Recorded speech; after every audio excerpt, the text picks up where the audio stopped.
Let's face it, role-playing can feel awkward, especially if you're new to D&D. You've got this amazing character in your head, but when it's your turn to speak, everything just falls flat, or it feels clunky. The real reason you might be struggling isn't because you're bad at role-playing. It's not just about talking in character. It's about building a mindset and skills that make the game more immersive and fun. Well, let's talk about that a little bit. Today, we're going to dive into why role-playing can feel so challenging, the common traps that hold players back, and practical tips to help you improve. Let's make your next session the one where your character comes alive. So why does role-playing feel so hard? Well, I think one of the first reasons that role-playing can feel so hard for a lot of people, especially newbies, is that you sort of set unrealistic expectations for yourself. One big reason role-playing feels awkward is because we set ourselves up with these impossible standards where we see these amazing role players in streams or in videos, and you think that I have to be that good. Unlike those polished shows, your role-playing happens in real time. There's no cuts, there's no preparation. So just try to remember that it's okay to stumble, it's okay to hesitate, or change your mind about things. That's part of the game. Now, for a lot of people, role-playing also feels like acting, and that can come with what I think the next downfall is, which is a lack of confidence. Acting can be intimidating, but here's the thing, it's not about putting on a performance, it's about exploring your character in a way that feels comfortable to you.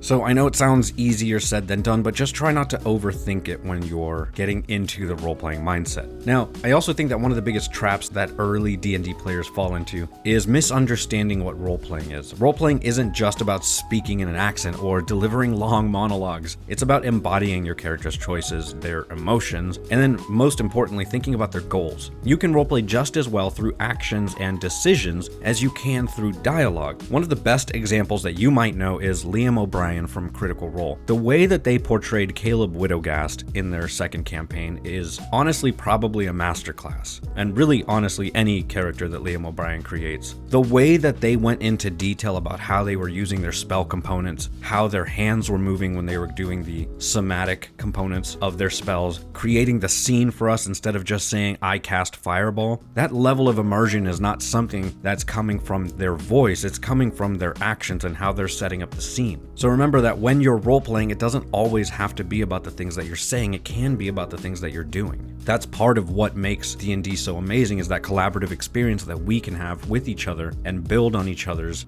turns, I guess. And I know I touched on it just a little bit earlier, but something else that I feel might be holding back your role-playing is overthinking. One of the biggest killers of role-playing is overthinking. Remember, fear is the mind killer. You're so worried about saying the right thing that you freeze up, or you just avoid speaking entirely and you become that really quiet character at the table. Sometimes it's okay to just say F it and go with your gut, you know? And if you're really having trouble with your role-playing, then you should check out Describe. Describe has all of these incredible pre-generated descriptions for everything from settings to rooms and spells and characters, NPCs. It also has music and ambience and sound effects for things like fireballs.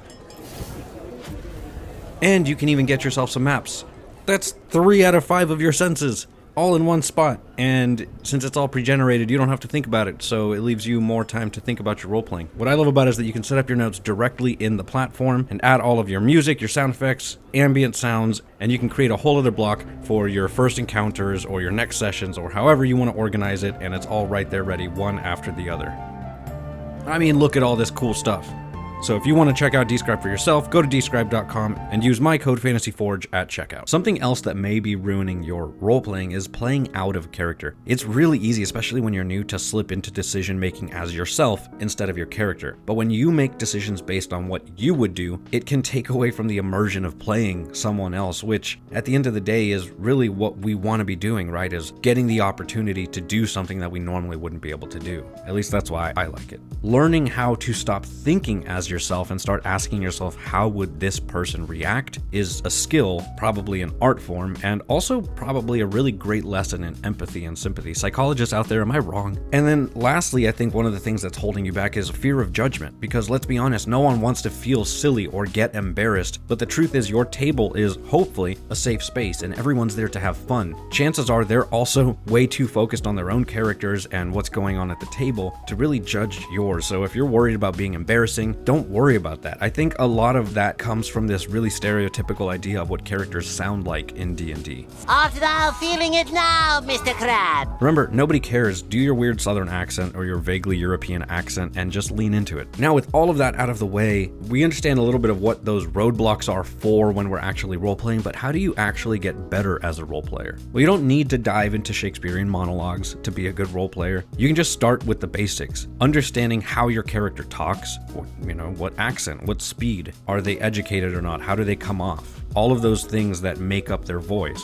And by the way, the answer to this can be they just talk like me. There's nothing wrong with making them sound just like you. Nobody is telling you that you need to have an accent. Then you can think a little bit about what their body language is. How do they stand? How do they walk? Do they lead with their hips? Do they lead with their head, with their chest? All of these variations in their walk can say a lot about their character as well. And then most importantly, what is their goal? What do they want? Why are they in the story and how are they connected to the larger world? Understanding what they want, how they talk, how they present themselves, those are all really, really great places to start when thinking about role-playing. Then you can focus on your character's goals a little more because good role-playing comes from understanding what your character wants and why. When you make decisions that align with that personality and those goals, then the role-playing starts to just flow naturally, but you really have to be able to separate yourself from who you are and think about somebody else and put yourself in their shoes. For example, a cowardly rogue might try to talk their way out of a fight, like Jack Sparrow, while a brash barbarian will charge in without a second thought, even if it means it's going to derail the plan or start a fight, because that's what the character would do. So learn to play into those instincts, because part of the fun of D&D is being able to do those things that you normally wouldn't be able to do. So lean into the chaos, because let's be honest, it was never going to go according to plan anyways. And with that said, you can also just embrace the imperfection. Your character isn't perfect, and neither are you, and that's what makes role-playing fun. You can let your character fail. You can let your character mess up. We love those natural ones. They make for some of the funniest moments, and making those bad decisions can lead to some of the best stories. So if you're struggling to get into character, lean on your backstory. Ask your DM to help with some of that process. What does your character feel about this situation? How does their past influence their choices? It's completely okay to just ask your DM, I think since my character is from this town, this is how my character would act, but can you tell me a little more about this town? It's fine to build that backstory on the fly at the table. I do it all the time. I am consistently asking my players, for example, what was a good memory that you had with this person from your past, and then use that answer to inspire my role-playing and my responses. Sometimes that's the best part of role-playing, is building that collaborative story together at the table. You never know where it's going to go. And lastly, you don't have to wait until game night to practice role-playing. You can try journaling as your character. You can write letters from their perspective, or even just talking in their voice when you think nobody's around. The more comfortable you get, the easier it becomes, I promise. Role-playing really is about having fun and telling a story together. It's not about this crazy voice that you need to think about. And you don't need to be the best actor in the world to bring your character to life. You just need to be willing to try. And no, you don't need to be as good as the professional actors. Anyways, I hope that helped. What's been your biggest challenge with role-playing, and what's helped you improve? Let me know in the comments down below. I would love to hear about it. Thank you so much for watching. Forge on, my friends, and we'll see you next time, adventurers.